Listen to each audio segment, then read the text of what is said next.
நம்ம இந்த அந்த சைடில் ஏசப்பா இயேசுவே இயேசுவே பணத்தை சத்தமாக இயேசுவே உங்களுக்கு வாங்க இயேசுவே நிரப்புங்கன்னு சொல்லும்போது ஆண்டவர் என்னோட 3ஆவது தம்பிங்க இருக்கிறான், பாஸ்டர் அங்கே இருக்கிறாங்க. ஏசப்பா அந்த இடத்துல அப்படியே நிரப்புங்க. ரொம்ப பயங்கரமாக இருந்துச்சு. ஏசப்பா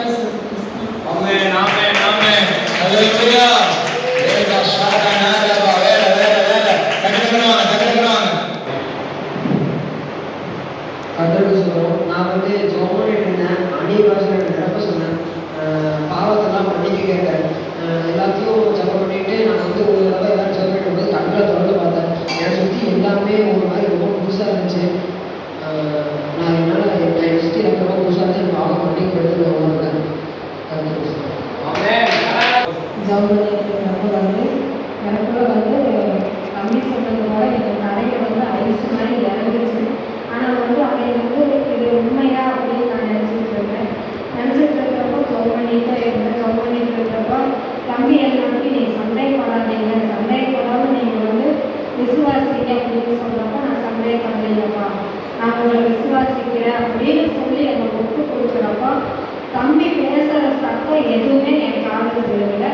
இந்த ஆலயத்துக்குள்ள ஒரு வயலின் வாசிக்கிற சத்தம் மட்டும்தான் ஆலயமே ஃபுல்லாக நிரம்பி இருந்தது. அதை என்னால் உணர முடிஞ்சது. அப்போ நான் தம்பி பேசுறத நான் கவனிக்கணும்னு நினைச்சேன். ஆனால் என்னால் அதை கவனிக்க முடியல. அந்த வயலின் வாசிக்கிறது அது நான் நிறைய டைம் கேட்டிருக்கேன். பரலோகத்தில் இந்த மாதிரி தேவ தூதர்கள் வாசிப்பாங்க அப்படிங்கிறத நான் நிறைய டைம் கேட்டிருக்கிறேன். அந்த சத்தத்தை நான் உணர்ந்தேன். நம்ம சபையில நான் உணர்ந்தேன்.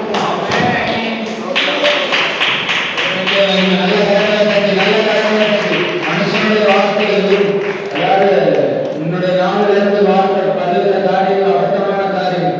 ஆனா தேவன் பேசுகிறது, தேவனுடைய சத்தம் பகவத்தின் சத்தத்தை கேட்கிறது ரொம்ப ஒரு பாக்கியம் உள்ளது.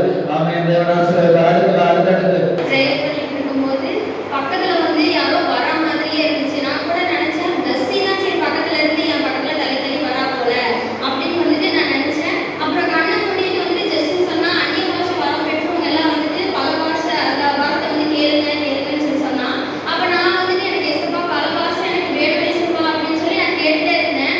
அப்போ அந்த நிழல் ஜில்லுன்னு என் மேல காத்து மாதிரி பலமா வீசுச்சு. சுத்தி யாரு மேலே வீசின மாதிரி இல்லை, எனக்கு மட்டுமே அந்த காத்து வீசின மாதிரி இருந்து என் கையை எசப்பா பிடிச்ச உடனேவே எனக்கு அப்பவே நிறைய பாஷை எனக்கு எசப்பா கொடுத்துட்டாரு. அதுக்காக நான் எசப்பாவுக்கு கோடான கோடி நன்றி சொல்லுவேன். ஆமென். நல்லா கரெக்டா இருக்கு.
ஏழாவது படிக்கிற பையன் தான், சின்ன பையன், அந்நிய பாஷையினால் அழைக்கப்பட்டிருக்கிறான். ஹல்லேலூயா.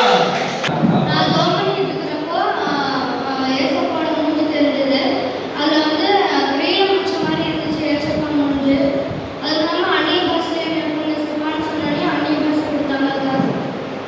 முகம் வந்துட்டு எப்படி தெரிஞ்சிச்சு? வீடு வச்ச மாதிரி தெரிஞ்சிச்சு. வச்ச மாதிரி ஆண்டவரோட முகம் பார்த்தீங்க. என்ன ஸ்டாண்டர்ட் படிக்கிற நீ? 9th படிக்கிற சின்ன பிள்ளைய